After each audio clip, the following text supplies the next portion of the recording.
So it's my pleasure to introduce Mr. Mark Trent, our featured speaker this morning, Medicare specialist and founder of his company, Medicare Supplement Services. We are pleased to welcome him back this year after many requests to hear more from him from last year's client event. After many years in retail management, Mr. Trent found himself in a new occupation in the health insurance industry, where he discovered he had a gift for understanding insurance products and how to present them in a way that made sense to the layman. For over 10 years, he sold health insurance policies on the individual market, primarily to self-employed individuals. After the Affordable Care Act was enacted in 2010, through investigation and recommendation from a colleague, he shifted his focus to the Medicare supplement industry and found his calling. Mr. Trent started Medicare Supplement Services in 2010 and now has close to 1,400 Medicare clients. His business model is to educate seniors on how Medicare works, what supplement plan is best for their circumstance with the lowest premium, and to facilitate the setup of a Medicare Part D plan, the prescription drug plan, the most complicated part of Medicare.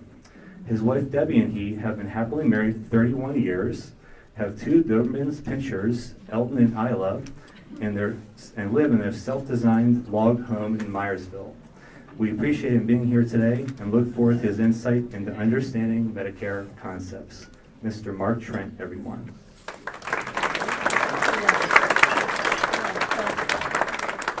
Good morning.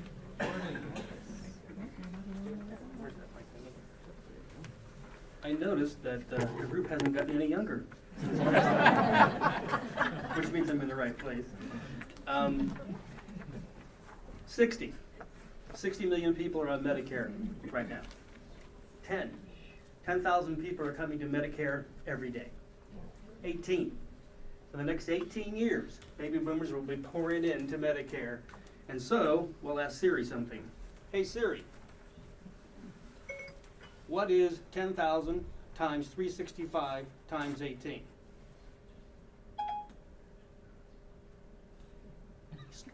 10,000 times 365 times 18 is 65,700,000. So, what are we going to do as a country when we have 67,000, whatever it was, more coming to the table? The truth of the matter is, we don't really know. It was never been really planned to be this big. We're all supposed to die first and bring in the other people, right? Anyhow, so Medicare is complicated. Now let's talk about how it works. I'm going to go over the basics first because we can't go farther until some more interesting stuff, until we start talking about the parts. And then we get into the things like the prescriptions, which I know probably half of you here are more interested in that than anything, right? Now, Medicare Part A. That's your hospital coverage, hospice, and skilled nursing coverage.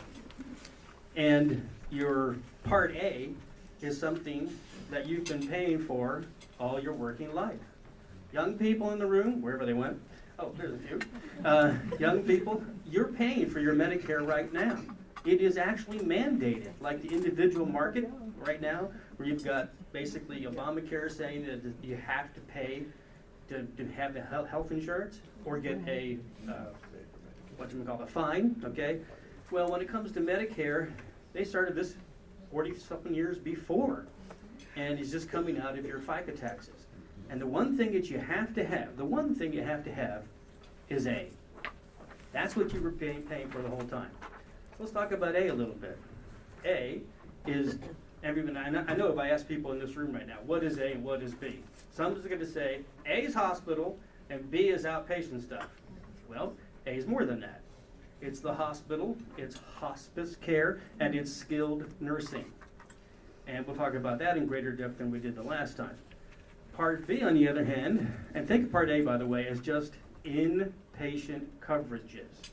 Think of Part B, then, as outpatient coverages. That means a whole lot of stuff. Doctor visits, tests, labs, emergency room, physical therapy, chemotherapy treatments, durable medical equipment, imaging services, you name it. That's what Part B is. So that's outpatient and that's inpatient, and at some point we bring them the two together when you decide to get off of your employer plan or something like that. And then you've got major medical being offered to you by the government, right? Now, here's the rub. It's never been 100% coverage. Right now, there are people in this room who have an employer's group plan or an individual plan. In other words, they're not necessarily on Medicare. And guess what? That means they have a premium to deal with. Either they're paying for it or their boss is paying for it or both. And then on top of that are deductibles, co-payments, and co-insurance. Now, whose responsibility is that? Yours. On the individual market, it's all your problem. On the employer's group market, it's all your problem. But only on the senior market can you eliminate the out-of-pocket, either entirely or some. It just depends on what kind of a plan you want to have. Now, let's find out though first, what is that exposure? What's the financial exposure, those deductibles and co-payments and co-insurance? This year, and this was different from last year, this year our deductible is $1,340 for a hospital stay. But that is not per year. That is per 60-day period. In other words, if you're in the hospital more than one time with a separation of more than 60 days and you do not have a supplement plan, you are quite capable of ending up to having paid $1,340 more than one time. If you're in the hospital up to 60 days, on the 61st day, they start charging you $335 a day. And if you're really bad off, and you haven't died in the hospital by this time, and you get to the 90th day, on the 91st day, they start charging $670 more per day. Kind of adds up, doesn't it? And those are what's called gaps. And that's why the government in 1965 created Medigap plans. A Medicare supplement and a Medigap plan are the same thing. It's a secondary policy you purchase to fill the gaps. And these are the plans. The confusing part is, of course, what are we talking about here? They are lettered. Like the two parts are A and B, but the plans are also A through N. All right. Now about Part B, there's more deductibles. You have a $183 deductible, one time in a year. And then the bad part is it's an 80-20 plan. That means if you do not have a supplemental plan to fill some of those gaps, if you have to pay 20% of all those outpatient services I mentioned, like your blood test or maybe a chemotherapy treatment or any of that kind of stuff, you're going to go broke. Because what do the doctors do all the time? Test after test after test, right? And so your 20% there, and unfortunately, is to infinity. There is no maximum out of pocket. It just keeps going and going and going. And then the last thing is something called excess charge. That's where some doctors will charge beyond what Medicare is giving them. In other words, they'll take assignment and then want more, up to 15%. Not all doctors do that, but some of them do. And then it's more prevalent in the more urban areas. So this is the financial exposure that's built into Medicare. That's the gaps, all right? And so the government very cleverly came up with these supplemental plans, lettered them to confuse you, and there's 11 different plans. Now, I don't know how many people are on Medicare in this room, but there's a bunch. And I wouldn't be surprised if about 50% of you probably have Plan F. F'ers? Okay, now, F. F is the Cadillac of plans. What does it do? It pays for this and this and this and this and this and this. You literally have no out-of-pocket. Everybody likes Plan F. In fact, almost 75% of the senior population now has Plan F, which is why it's being discontinued. There's too many people in it now. The claims ratio is so high with that one plan that the premiums have got to go up and up and up and up. And so the government, in all of its wisdom, has decided that it has to shut it down now in 2020. Those of you on Plan F, don't freak out. They can't take it away. But they won't be offering it after 2020. Okay? Now, I say they. What I mean by they is these plans, guess what? Guess where they are? They're in the Medicare book because they're made by Medicare. It's an insurance product made by the federal government. The same people that put the holes in Medicare, right? So they put the holes in, then they provide the policies to fill the holes. but they don't sell them. What they do, the government does, is it contracts it out to private enterprise. And if you're in private enterprise then is being told by CMS, that's Medicare, the Centers for Medicare and Medicaid Services. If I say CMS or if I say Medicare, it's the same thing. Medicare says, if you're selling my plan F, F is F. No matter who's selling it, it's exactly the same coverage. Even the customer service has to be the same. But we don't regulate how much you sell it for. You can sell it for whatever you think you can get out of the market. And there can be vast differences in premium for exactly the same coverage. To wit, I will show you this then.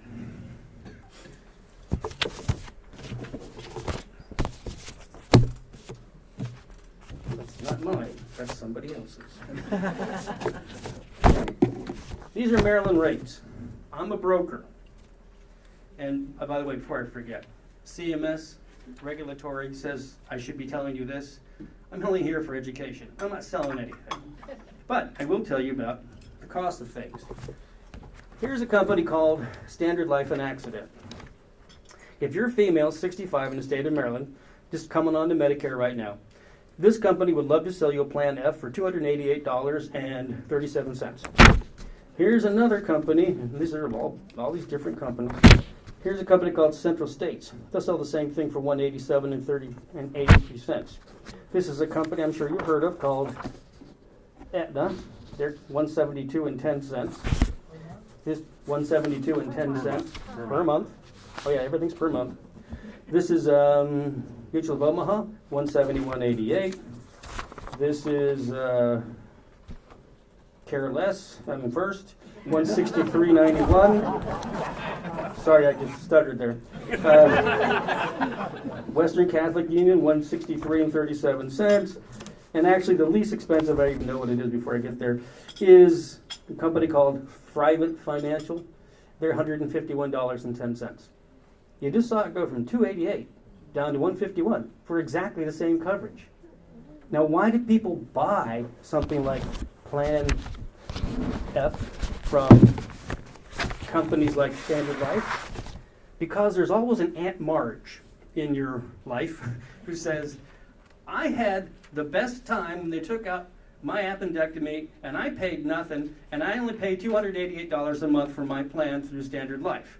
Aunt Marge doesn't know she's getting hosed because she could have had the same exact plan through another company for $151. And I guarantee you that half the people in this room right now who have got their Medicare plan probably got it from AARP because Aunt Marge says that's the best one. She's wrong. They're not any better or worse than anybody else. Enough is enough. That's all there is to it. Now, why are there 11 plans? Budget. A plan like, say, Plan A, not Part A, Plan A, okay? It doesn't cover certain things. It doesn't cover skilled nursing at all, which is a bad idea. And when you look at something like Plan A, you wouldn't have to pay. You'd have to pay the $1,340 the first time, but it would pick it up the second or a third time, and it would pay for the $335 and the $670. Plan A would not pay for the $183. Plan A would not pay for the excess charge. In other words, if you want to achieve a lower monthly premium and you're okay with paying more out of pocket, that's up to you. Or if you're pretty well off and you want something like the Plan F plus is identical to F, except it's the least expensive plan because it's the high deductible version of F. It doesn't do anything for the first $2,240. That's your problem every year. So, and people I saw, those two typically have a whole bunch of money laying around at $22.40 sign of a golf game. Like, so what? It's not a big deal to them. Everybody's different. That's why there's so much variety. And yes, it's confusing in terms of the pricing until you talk to someone like a broker. Brokers, by the way, don't charge for their services.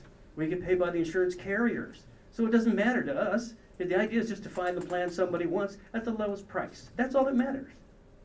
So the idea is then to help people find the best plans.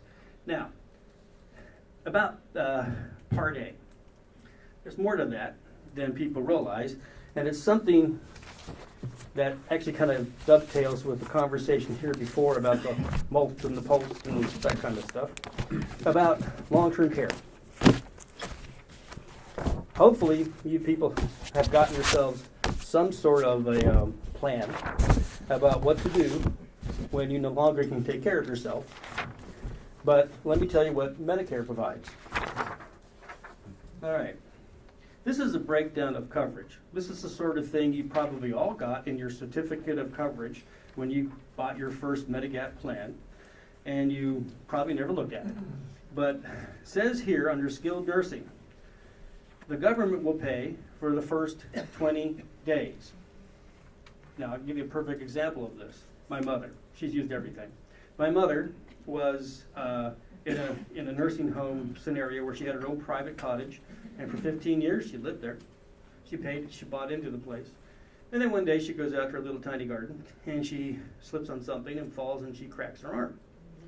Then nearby neighbors saw this, and they put her up then into the regular nursing home now with the full coverage for 24/7. Well, she's in there for 12 days. So because she was in there for 12 days, it was entirely paid for then by Medicare. Normally the place costs $324 a day. Okay?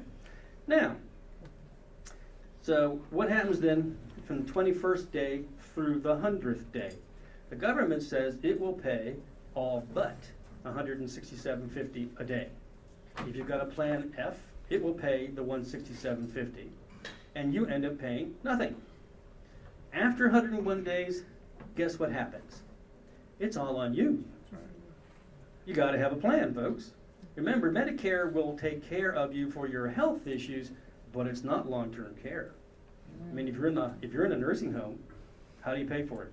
I mean, this is for them, because in my mom's case, when she fell out one time, that meant she had some restriction on her activities of daily living.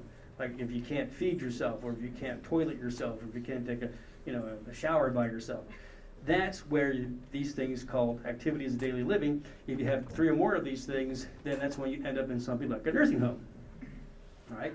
And the nursing home then is got a charge. So I often ask my clients, when I'm sitting with somebody, I say, well, have you got a plan? Do you have long-term care? Now, my mother had long-term care. My brother and I helped her get set up on a long-term care plan, but it was 25 to 30 years before she needed it, and it was set up for $110 a day. But who knew by the time she was in the nursing home, it was $324 by that time.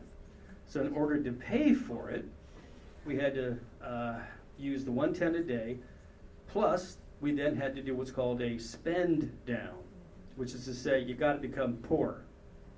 This booklet over here, I said CMS, the Centers for Medicare / Medicaid Services. Medicaid is for the poor. And that's where then Medicaid kicked in, because we had gotten to the point where mom had no money anymore. All right?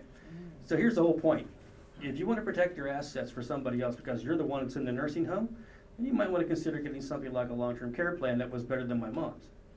But it is, there's no question, it is expensive. Your typical long-term care plan is like $3,000 to $5,000 a year.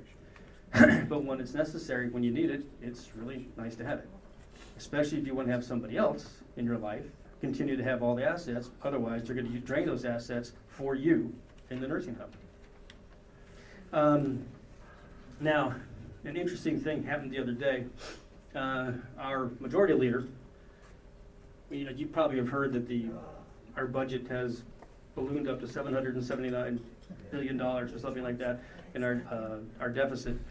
And then a couple of days later, Mitch McConnell says, well, we're going to have to make cuts to Medicare, Medicaid, and Social Security. I can tell you right now that more of the Medicaid that he's talking about has to do with seniors than it has to do with people who are strapped for money and need to have some sort of health care. It's because of all of us people in the senior homes, meaning the nursing homes, costing a fortune. This country really can't afford. So, on that sober note, we'll move on from that part. It's expensive. It all is. It's all very expensive. It's like we never planned for this, which is ridiculous. But anyhow. Now, Part B, outpatient services. It's not free, is it? Most of the people in this room right now may be paying $134 a month for Part B. But you might not know, there's a whole lot more than that. If you are a higher income earner. Okay, for all you high rollers in here, if you're married, in other words, if you're filing jointly on your taxes, if you're showing a modified adjusted gross income of less than $170,000, then the government would charge you $134 a month, okay? And by the way, let's first find out what IRMA is. That's not a lady. Ever since 2006, Medicare is paid for through means testing. I forgot my damn glasses. Sorry about that.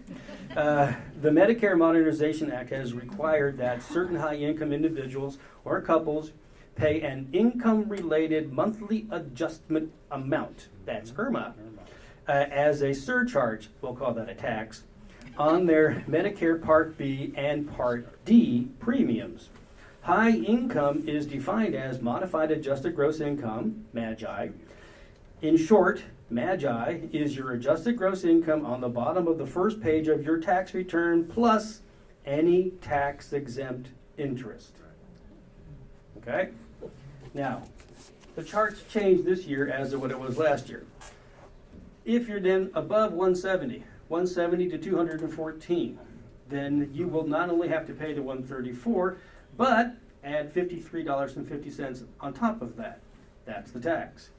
From 214 to 267, add $133.90 on top of the 134. 267 to 320, $214.30 on top of the 134. And if you're a real high roller, they zoom it up to 750 grand. If you're making that kind of money, then you can afford to pay $294.60 more on top of the 134. And above 750 grand, $321.40 plus the 134. So, it depends on, and here's another cool thing. They do a 2-year look back. Meaning if you're doing it this year, they're looking back at 2016. Of course, we're not very far from 2019, so they're looking back at what you did in 2017. So here's the good news.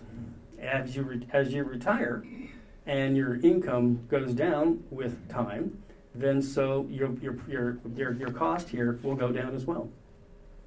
So either that or find a way of getting rid of all that money real quick. One other thing now about Part D.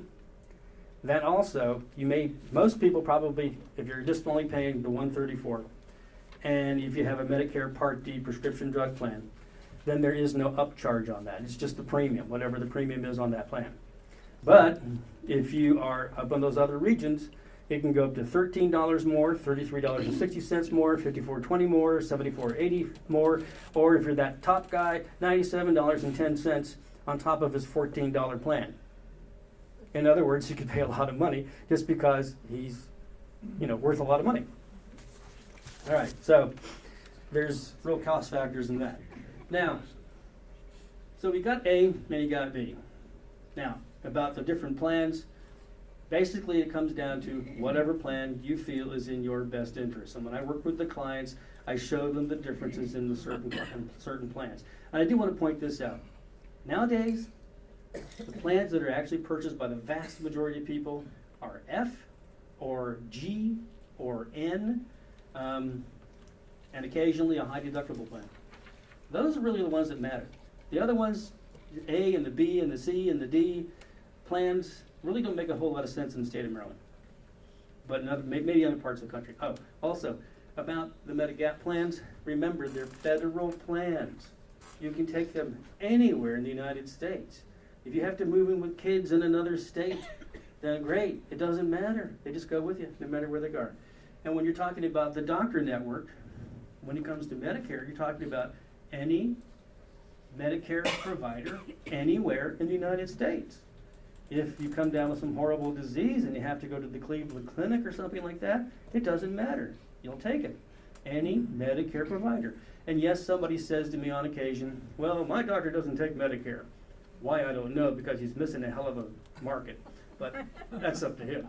But 97.6, I think it was, 2 years ago, Medicare providers were the dominant. I mean, everybody was a Medicare provider first, and every other network secondarily, like Blue Cross Blue Shield, or United Healthcare.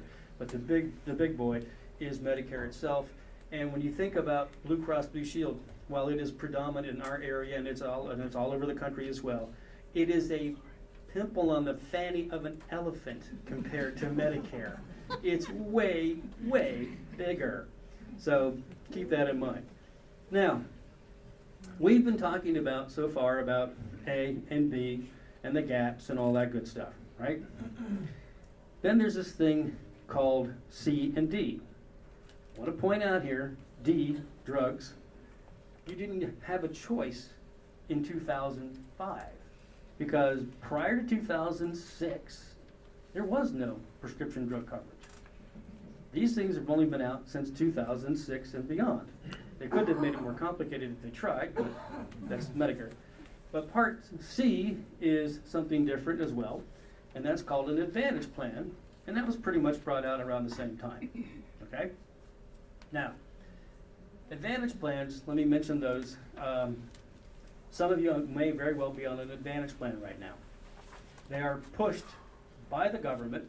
In fact, this book here, you all get, probably 50% of this book is about the Advantage Plans. That's because the Advantage Plans were developed by the government as a way of keeping the cost down to the government and putting more of the responsibility on your shoulders. Because, as you may notice, as a country, we have a little bit of a debt problem. And this was part of the way to keep the cost down. And the idea behind the Advantage Plan was you take parts A, B, D, and put them all together in one little card versus 3, and you end up with a private enterprise company. Typically, they are managed care, where that means they could be an HMO, where you have to go to their doctors, you have to go to their facilities, you have to get permission for your referrals to go from one place to another, and you got to stay in their networks. And the Advantage Plan's greatest advantage is they're cheap. Right now, because I am now myself on Medicare, happily. Prior to that, I was on the individual market, and individual market meant Obamacare. We, up until April, were paying $1,800 a month and had a $13,100 deductible. And then suddenly I'm on Medicare now, and it'll drop $600 just like that. For me. Unfortunately, my wife has to still be on it until next August. That's what I get for marrying a younger woman. But anyhow. But the Advantage Plans, when it comes to their premiums, they're really quite low. That's why they're so attractive. But the real issue is the out-of-pocket. The deductibles, the co-payments, the co-insurance we were talking about before. Remember, Medigap just fills gaps. That's all they do. Whereas Advantage Plans, on the other hand, have their own rules. They can basically have whatever kind of deductible they think they can get away with. And here's the deal. If you ended up on an Advantage Plan, you may have a $25 premium, but you're going to maybe pay $20 to go to that doctor's, $40 to go to that specialist, $300 for the ambulance ride, $175 for your ER visit, and the part I like the best is $6,700 max out of pocket every year if you end up getting sick. So there's the difference there. So it's basically private enterprise versus government. Government's really sucking up most of the cost here. Government really is. I mean, Medicare itself is really taking the heat here, the hit on underwriting and what it really cost. When you get into the Advantage Plans are kind of spreading that out a little bit so that you end up having to pay a bit more out of pocket. Now, I'll give you an example of why I'm not a real big fan of them. It's pretty obvious, and I do not sell them. I will not sell them for any reason. Maryland's there are good Advantage Plans, by the way, but not in this state.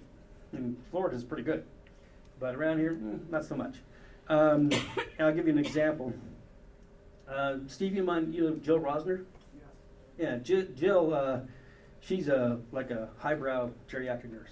She calls me up the other day, and she said there was a guy on a Kaiser Advantage Plan over here in Frederick. and the guy had slipped on something and fallen down and he cracked his hip. And they ended up taking him over to Frederick Memorial Hospital. And then they of course showed the Kaiser card, and Frederick Memorial Hospital goes, oh, he can't get coverage here because Kaiser won't allow it. You have to take him to only one place in the area, which is suburban. So they had to tote him down there before he could get any kind of coverage. And then after all of that, now he's fixed, and now he's back in his apartment. They won't allow, Kaiser will not allow any kind of in-home PT care, physical therapy care. So he has to go across town to go to his physical therapist. So in other words, it's a whole lot less convenient. Now I'll also give you one last story here because I don't want to continue to bash Advantage plans, but I've seen too many things.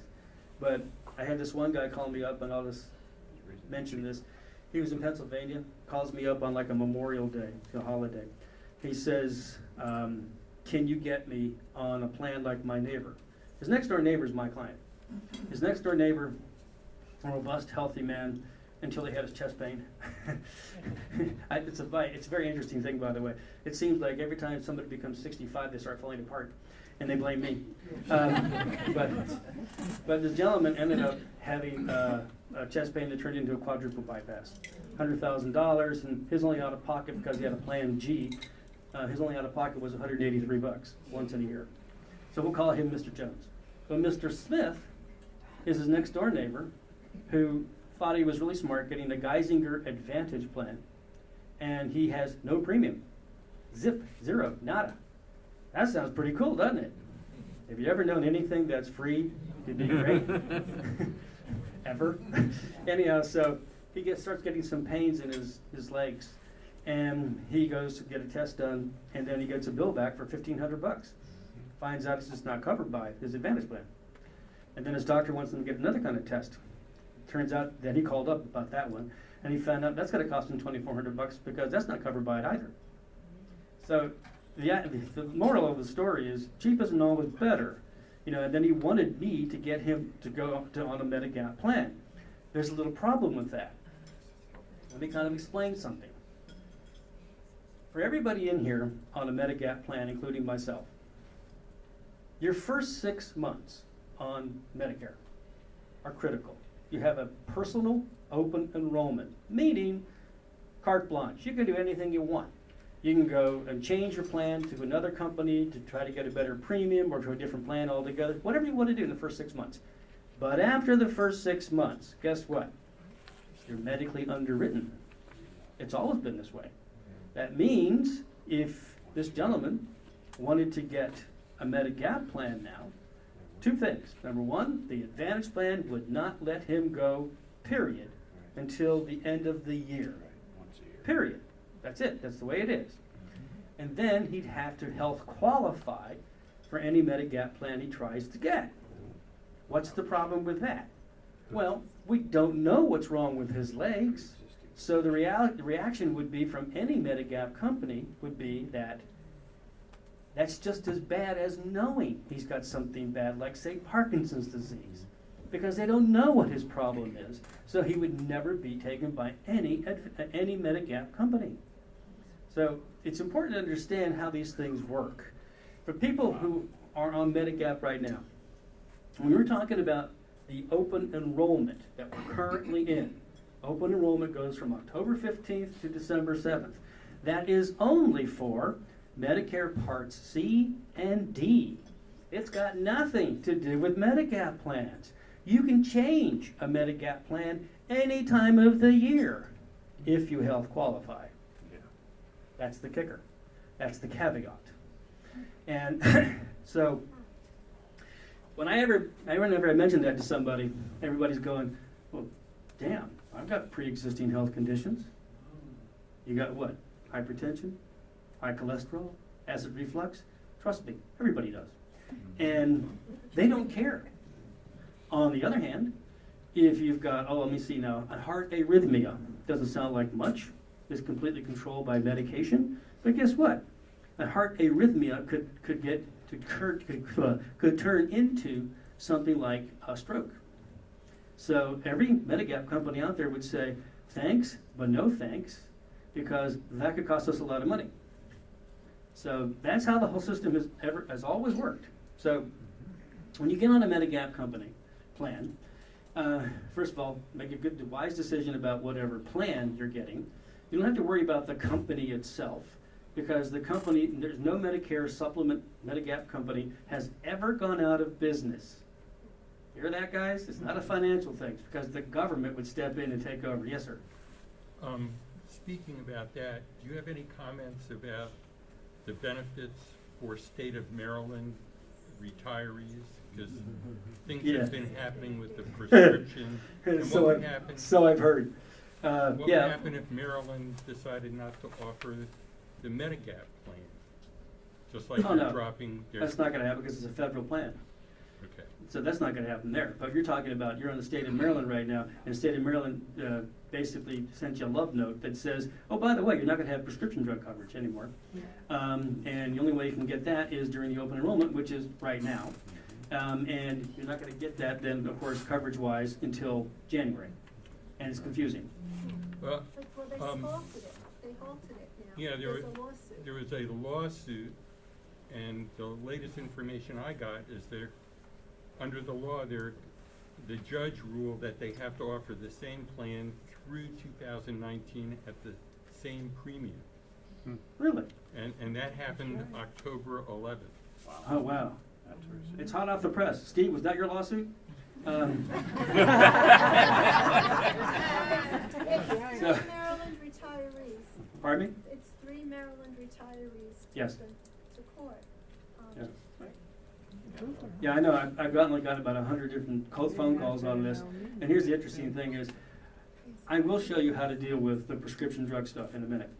But I don't sell prescription drug plans. There's a reason why I don't sell prescription drug plans, and why those folks that are on Medicare and Medigap right now, and they have a separate Part D prescription drug plans.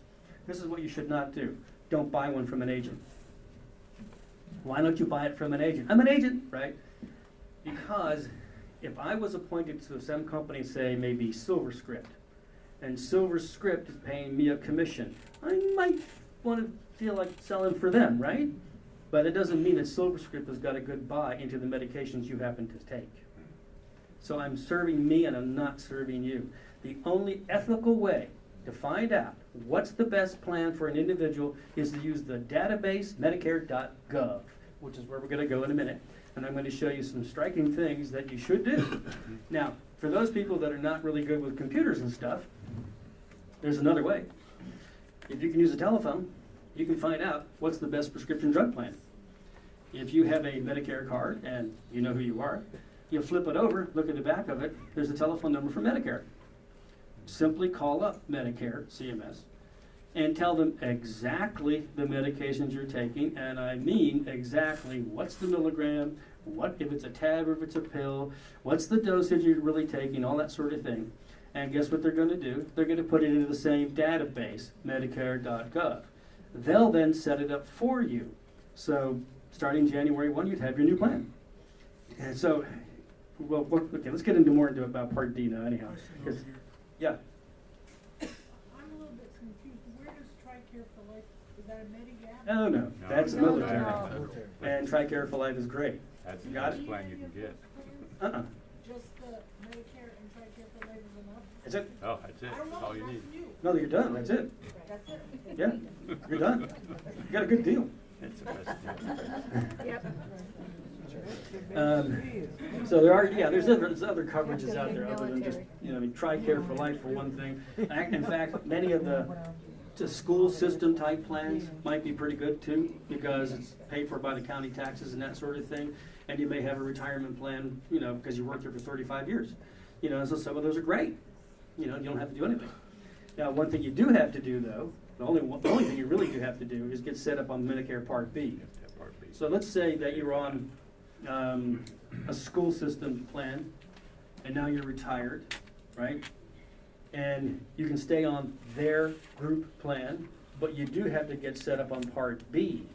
Why do you do that? Because then Medicare becomes primary, and then your employer plan becomes secondary, which fills in those gaps anyway. So it just depends on everybody's personal situation here. Now, about drugs. Does anybody can, yeah. one quick question. If you continue to work past 65. Yep. Then is your employer plan still primary? Yes. Medicare is secondary? Yeah, if you're working past 65, if your employer group plan is 20 or more people in it, you can just stay on your employer group plan as long as you want. Now, once you go past 65 and your eligibility, then when you decide to get off the employer group plan because you're retiring now, right? Now you have to prove that you've had continuous coverage. And you turn in 2 forms that you can get from the Social Security Administration, or I can send it to you, but anybody can get it. And the one form is for the employer. The employer basically says this person's had continuous coverage the entire time. They're proving it that way. This way it prevents you from getting a penalty. That's what I was trying And then Part B is what you fill out the application for. I want to get started on Part B at the beginning of some month. Both those forms then get turned into the Social Security Administration office, make sure they stamp it, and then you'll get a new Medicare card that has Medicare Parts A and B on it. Okay? So not everybody needs to start Medicare right at 65 because they continue to work. Now, the one thing you could do, even if you're continuing to work until you're 70 years old or whatever, is get at least Medicare Part A. Part A, remember that? Part A, you've paid for all your working life, so when you get to 65, guess what? It doesn't cost you anything anymore. And it does things that your employer plan does not do, like hospice care, like skilled nursing. So that's why you should get Part A. What's it going to hurt? It's not costing you anything. So get Part A at least, all right? And then later on. And Now, that removes the worry about those 2 forms and going to Social Security and getting them stamped, and you still have to do that later. yes, you do. It's nothing to it. You just got to prove that you've had continuous coverage. Let me tell you an example of how silly people can sometimes be. I knew this guy in Hagerstown one time. I met him. He was 70 years old, and he had no health insurance through an employer. He'd retired a long time ago. And he had nothing but Part A, period. That's it. That's all he had. The guy had a full head of hair. It killed me. And, and he still smokes. But anyhow, he just said, I just never go to the doctors. I said, well, when's the last time you went to the doctor? 35 years ago. Okay, so you think you're in perfect health, right? But anyhow, so I said, well, now if you're going to get Part B, because you can't get a Medigap policy without B and A being connected, I said, you're going to have to turn in those forms there to Social Security, and I said, you're going to get a hell of a penalty. The penalty is going to be 10% for each year that he didn't have any coverage, which means then instead of, say, $134, he's going to be paying 50% more for life. You know, it's up to you if you want to be, nuts. But I don't know whatever happened to that guy because he didn't do anything after that. But it's not a good idea. All right, now, I'm assuming everybody here wants to find out about the drug program, right? Yeah, everybody's nodding their head, right. All right, so I haven't seen anybody fall over in their seat yet, so that's probably pretty good. Hope I'm trying not to be boring here. So I thought I'd do something as an intermission thing. A friend of mine sent this to me yesterday. It's a joke. And no, this is not there's nothing blue about this joke, but I thought this would be to wake you up kind of joke. A little boy goes to his father and asks, Daddy, how was I born? The father answers, well, son, I guess one day you need to find out anyway. Your mom and I first got together in a chat room on Yahoo. Then I set up a date via email with your mom, and we met at the cyber cafe. We sneaked into a secluded room and Googled each other. There, your mother agreed to a download from my hard drive. As soon as I was ready to upload, we discovered that neither one of us had used a firewall. And since it was too late to hit the delete button, 9 months later, a pop-up appeared that said, you got mail. Okay, you're walking up now. Okay. All right. Jeff, I gotta get online here now. However, this thing works. The only thing we need to do is, I just, yeah. Get that over there. Oh, that's okay. Right there. Yep, and this mouse works.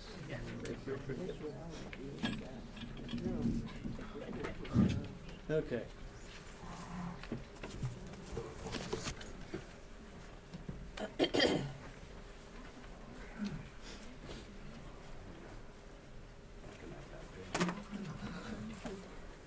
I hope you don't mind, but it's getting just a little warm up here.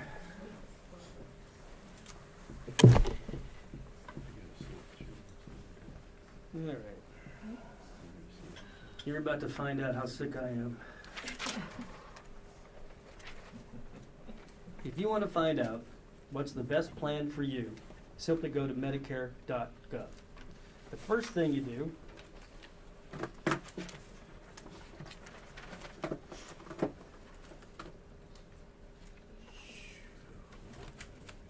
find health and drug plans, and what that is a reference to. Why isn't this thing working? Ah, thank you. Find health and drug plans. Now, this new window that wasn't there until like the 3rd of October wants you to put in some specific information first now that we never had to do in the past. But I'm going to put in my zip code.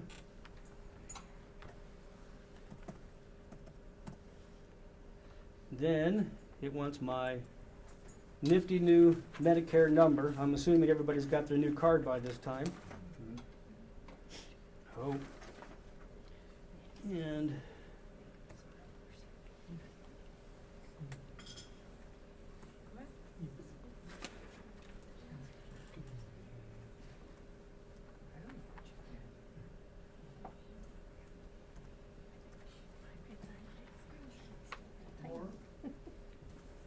yeah. If you log into your Medicare site, you still have to go through all that? Yeah. You mean my Medicare? Yeah. Yeah, you do.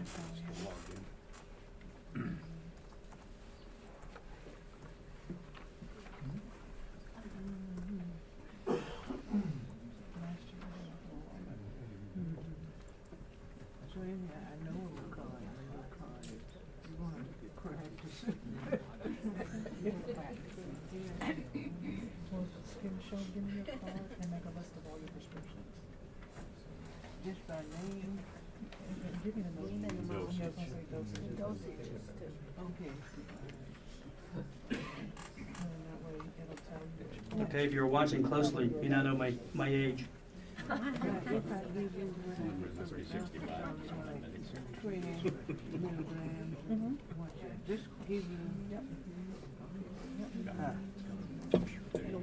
Good.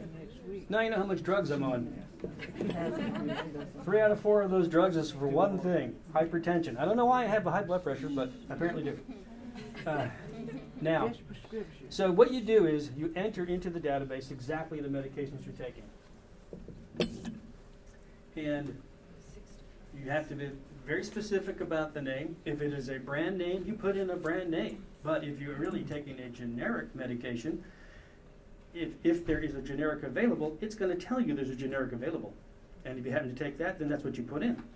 All right? Now, everything I'm taking is already a generic med. All right? And I put in there that I take it, get a 90-day supply because it can be cheaper. Simple as that. And if I want to change anything, no problem. I can change it right there. And I want to put something else in, let's say. Now, you'll notice that it created for me automatically, there's no names involved in this, but it created automatically a drug list ID number. So like the other day, I put in, I swear, almost 20 drugs for some lady. Once I did that and it was all in there, all I said to her was, all you need from this point on is that drug list ID number, and you don't have to type it all back in. And you'll notice that it has, when I did it, was 10-1. That is my password. So I can come do it in 3 months from now, and I can just put in that number and 10-1, and it'll all pop up. Now, my drug list is complete.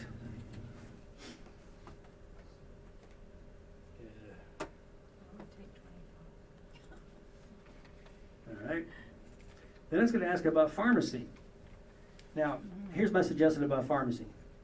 Get a pharmacy that is relatively close to you, but also if you're part of a bigger chain, like say Costco, Sam's Club, Walmart, something like that, well, you don't necessarily physically have to go there. That doesn't mean you can't get better deals through bigger retailers like that. So you always put in a couple of them, not just one. It's just in your best interest, because maybe you can get something through the mail for a lot cheaper. So that's in place now. Click on that. Right. All right. Now, this is referring to prescription drugs with original Medicare, not an Advantage plan, unless you're taking an Advantage plan, in which case then you can use that instead. So I'm using the original Medicare.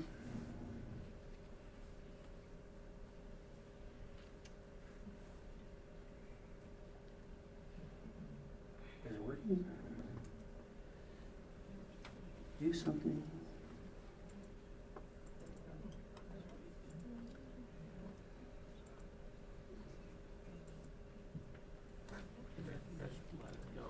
Doing Select the something. ones below. Select all and delete the other two. You gotta unselect the ones below it. Oh, I see. It's so small on here I can barely see it. Right. Makes good.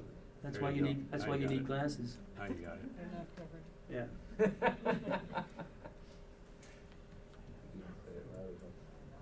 All right.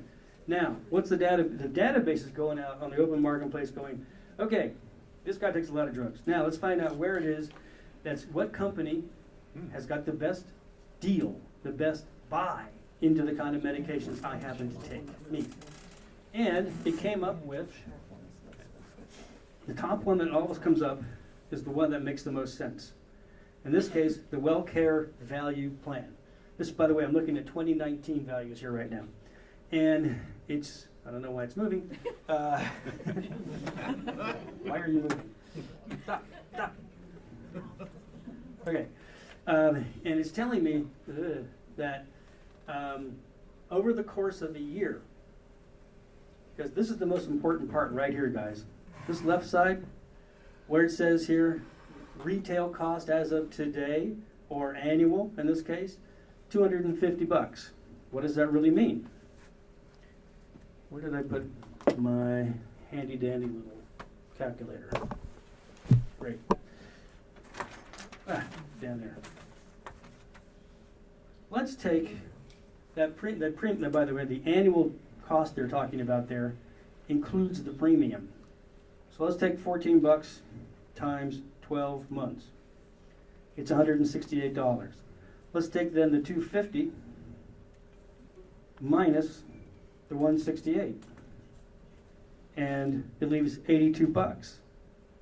Now, divide that by 12 months, and over and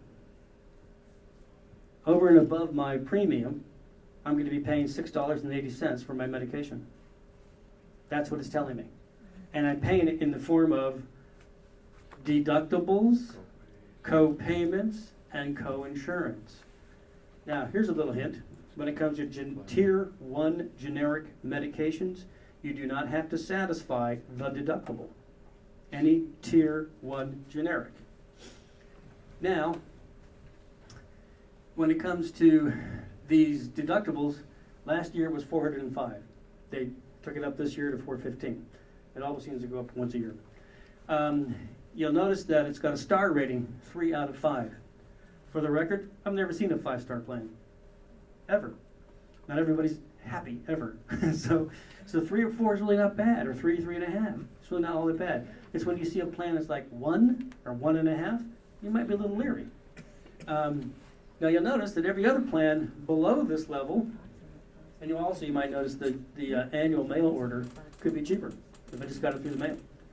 But you'll also notice the next one down, the Cigna plan, is 50? And then the next plan below that, the Envision plan, which currently is the cheapest plan for 2018, I'd be paying $358 if I went under that plan. What all that means is that particular plan, the Envision RX plan, just simply doesn't have as good a buy into the medications that the first one does. That's why you go with the first one. Now everybody else is out there saying, somewhere in there is saying, hey, but what if I take more drugs? What if I do something different later on? Well, whatever the plan is, it's got to get you the drugs. It just means the plan may not have a good buy into that. And you may have to deal with it until. Hello, Mom? Run out. Dead battery.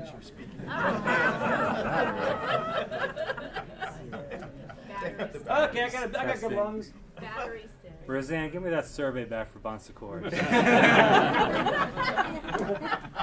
Testing. It's fried, baby. I can live without it. Got it now. Talk into that if you'd like. Hello, Mom. I know she's still there. Okay. All right. So the point is, when it comes to these plans, the ones that tend to float to the top tend to be the ones that make the most sense. All right. And why you should change your plan every year is because you can screw yourself royally by not doing that. Let me give you an example. Lady calls me up in the fall of 2015. She's taking a few medications, one of which is Premarin. And she's paying $70 a month for this Premarin on a silver script plan, and she's very happy with this plan. And she said, should I look at the new plans for 2016? And I said, yes, absolutely you should. She didn't do anything. She just let it go. Too busy with the grandkids, something like that. Anyhow, so when she ended up going to the next, in January of 2016, she's now going to the pharmacy to get her Premarin. And now the lady behind the counter goes, oh my gosh, that's $700. What happened? What happened was, SilverScript had a good deal on the medications in 2015. SilverScript didn't even buy into the medication in 2016. Had she simply looked into the database, and the database would have said, you don't want SilverScript. You got to go to the AARP plan or whatever plan's got the best deal. That's all that matters. So it's in your best interest to mess with this every year. It's the one thing, the Medigap plans, for instance, like I sell, they don't change. A G is a G or an F is an F. They'll do exactly what they're supposed to do. But in prescription drug plans, they do change. But you know what? It's also smart on the part of the government because human health changes. We change our medication, right? So we should be able to get a shot at this every year. And you just have to take advantage of it. If you don't take advantage of it, it's your own fault. Seriously. So look at this on a once-a-year basis. And again, you know they're advertising to you right now. They're screaming at you right now. You go watch television. They know what you watch on television. They know what you read. They know the radio stations you listen to. And you get bombarded. Don't ignore it. Just do it once and forget about it. All right, now, one thing about calling into, you can do this by, if you use telephone, you can simply call into CMS. You know, they can do it for you on the phone, all right? One really big hint about the Centers for Medicare and Medicaid Services, which is currently being bombarded by millions of people, right? Everybody thinks they're open 9 to 5. They're open 24/7. So instead of calling at 9 o'clock in the morning, call at 9 o'clock at night, and you'll only be in line with the people that I told about it. So, now, I'm going to make a change. I'm going to go back into this database now, and I'm going to add something. And let's see how this changes the equation and why this is a big deal to you. I'm going to go back to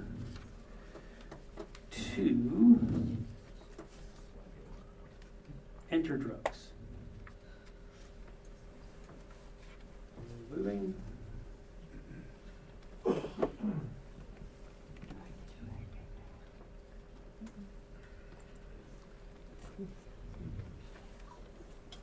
Okay, back to my list. Now I'm going to add something. My health has changed, and now I'm taking Humalog. And I've got a quick pen that I'm taking.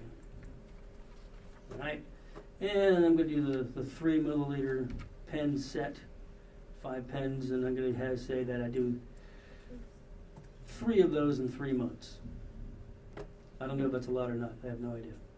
But in any event, click, damn it. Click, damn it. Thank you.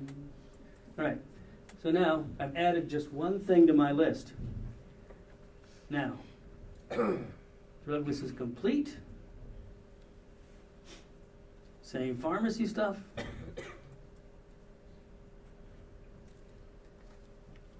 Okay, prescription drugs with original Medicare, it's still clicked there, okay, good. Now what does it come up with? Cigna HealthSpring RX Secure Extra Plan. Now look at the cost factors. Now it's telling me that I'd be paying a $49 plan, but my cost throughout the entire year would be $1,690. And it's all because of that one drug. So if we take the premium out, $49 and what's it, 50 cents? 40 cents.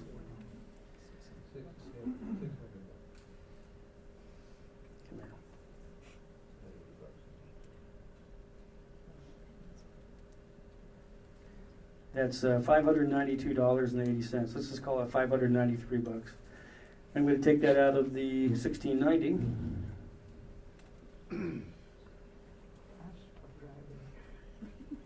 Brings it down to $1,097. Divide that by 12. And that means I'm going to pay about $91.40 for my medications now. Whereas before, all I was paying was like, I forget what it was, but it wasn't much. Okay? Now, you know that plan that you decided to stay on because you liked it, or you were too lazy to do anything about it? Well, guess what? Where is it? Where's that WellCare plan? Wow, it's really far down on the list now. In fact, I'm going to have to expand this to try to find out where it went. I'm going to go to 20 now. All right. Okay, am I going to find this thing now? Look at that. Where's that WellCare plan I liked? And I stayed on. I didn't do nothing. There it is. Now look at my cost. $7,889. In other words, that plan really stinks when it comes to Greenwald. You don't want that plan. See how you can hurt yourself? All you need to do is put into the database the maintenance medication you regularly take, tell them the truth about what it is your dosages are and that kind of stuff, whether it really is a pill or it really is a tab, and you'll get the appropriate information back from the database. When it comes to the database, it's garbage in, get your garbage out, you know? Or if you just ignore it and just let it go one day, you can hurt yourself. So, A question. yeah. As we get older, sometimes our medications change. How often are you able to change your? Once a year. Once a year. During this open enrollment right now. You can do it all the way up through December 7th. After that, you're cooked. You can't do a thing. Until the next open enrollment. That's exactly right. Now, by the way, Medicare Part D, drug plans, they are voluntary. You don't have to have one at all if you don't want it. And I have known people to do that, and that's silly, I think. If you decide after you started to get problems and started to take medications that you want to get on a prescription drug plan, you can only do it during the open enrollment period like this, like we're in right now. And let's say you hadn't had it for a couple of years. Well, now you're going to get a penalty. The penalty is 1% per month for every month you could have had it. So let's say the plan cost $14. Now add something like 20% or something like that on top of that for life, because you didn't react to it when you should have within, you're gonna love this, within the first 63 days of eligibility. There's a lot of rules in Medicare, folks. But you should have gotten it along with your Medigap plan at the same time, and you wouldn't ever have a problem. You know, so it all comes down to making sure that you understand what's going on. Now, lots of people go on the internet trying to figure all this stuff out. It is confusing. Talk to somebody who's involved in this on a regular basis. It's only in your best interest, and they're not going to charge you, and they're not going to try to sell you on something you don't need. The idea is simply to find the plan that's in somebody's best interest and set them up on the plan. Every company that I deal with here, in terms of selling these things, they're all paying me the same commission. It doesn't make any difference then to you. It's just what company's got the best deal. So you should do that for your any kind of Medigap. And then when it comes to prescription drug like plans like this, use a database, not an agent. It's in your best interest. Okay? Questions? What did you say the 1% was? 1% per what? month. Well, let's Of say the let's say that you could have gotten a prescription drug plan but didn't in, say, January of the year, this first year. And then you waited until the open enrollment. Okay? That means then you can't get it until January of 2019, but now you're also going to get a 12% increase on top of that for life. Now, and by the way, it's that 1%, it is not a full 1%. It is based upon a national average of 1%. So it's actually less than that. So it's not as high as you think. But nevertheless, some people let it go for years, and then it can become a pain in the butt for the rest of their lives. Yeah. Now, I do want to mention one other thing, too. You've all experienced this year, if you haven't already, you will, experience the fact that your premiums are going up, right? On your Medigap. Jeff, can we get this thing to go back to whatever the hell it is, the escape? Sure we can. Sure we can. To the chart. Oh! Hot diggity. Put a little juice on that baby, huh?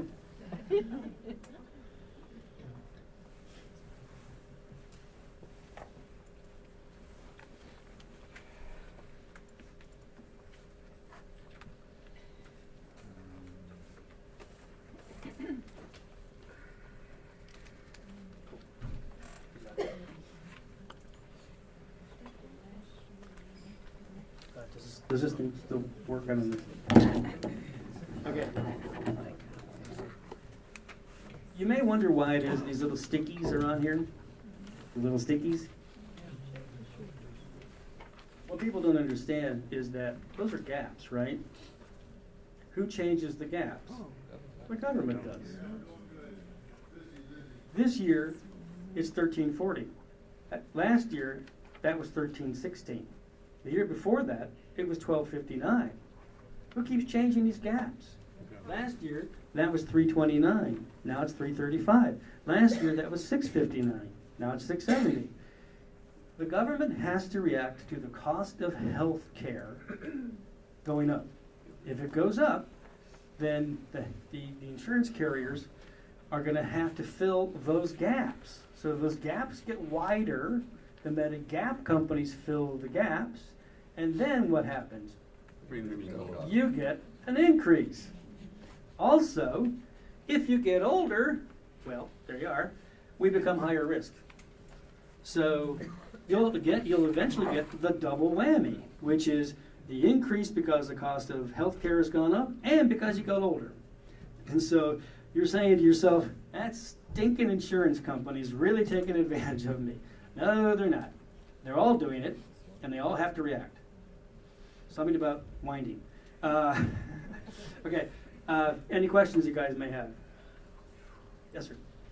When F disappears, Yeah. you get to pick another plan without getting medical or anything, right? Nope. Since they're killing it?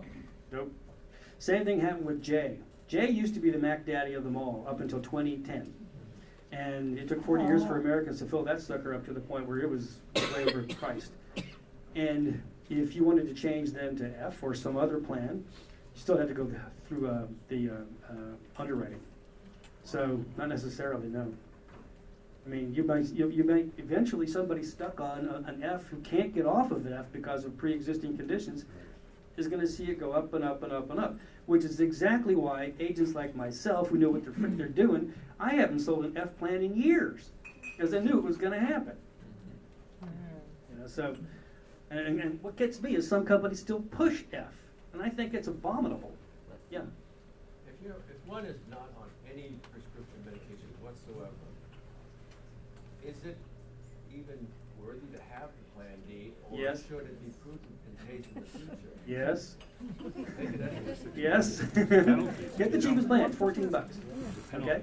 It's better to have it than not have it, because you could end up someday really needing the drug, obviously, but also, if you wait 2 or 3 years, you could have a heck of a bill that just never goes away.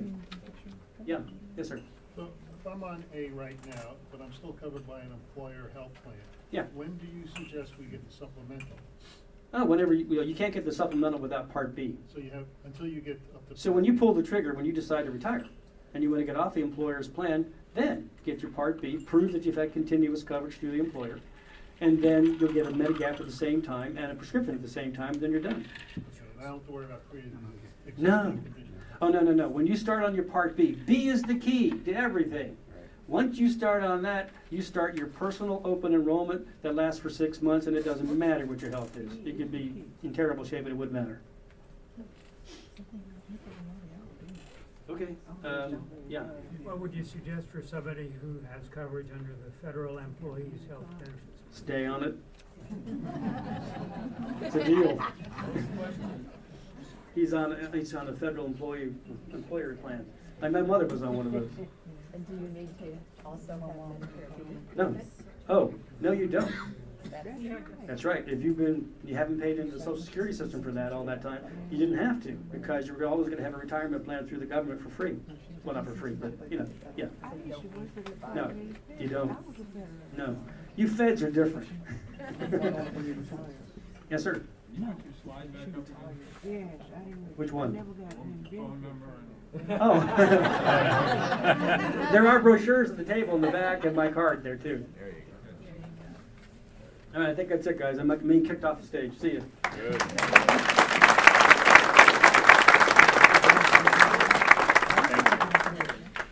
you very much. Excellent. Another hand for Mark Trent, everybody.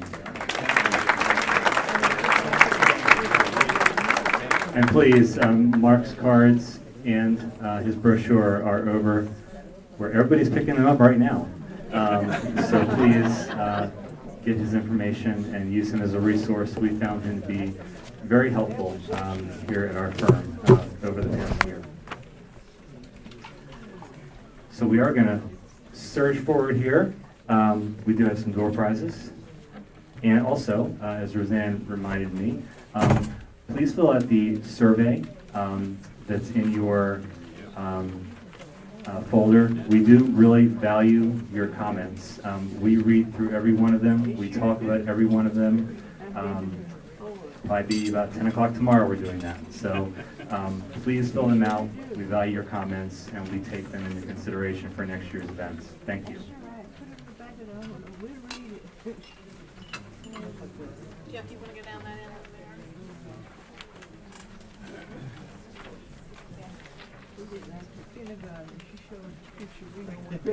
there? All right, our next door prize is number 10. Number 10. It's actually a basket down on that end. Jeff will point it out here in a second for you. It's called Deborah's Delicious Dinners.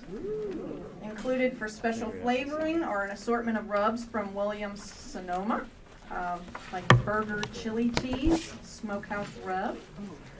There's Memphis baked beans, chipotle honey barbecue sauce, pulled chicken sauce, smoky pulled pork sauce, and cornbread biscuits, and a whole lot more. Only thing better would be Deborah in your kitchen cooking it for you. So, number 10, Adrian Colburn. Adrian! Congratulations. Good. All right, and Jeff, number 11, we'll do that, and then we'll turn the mic back over to Steve.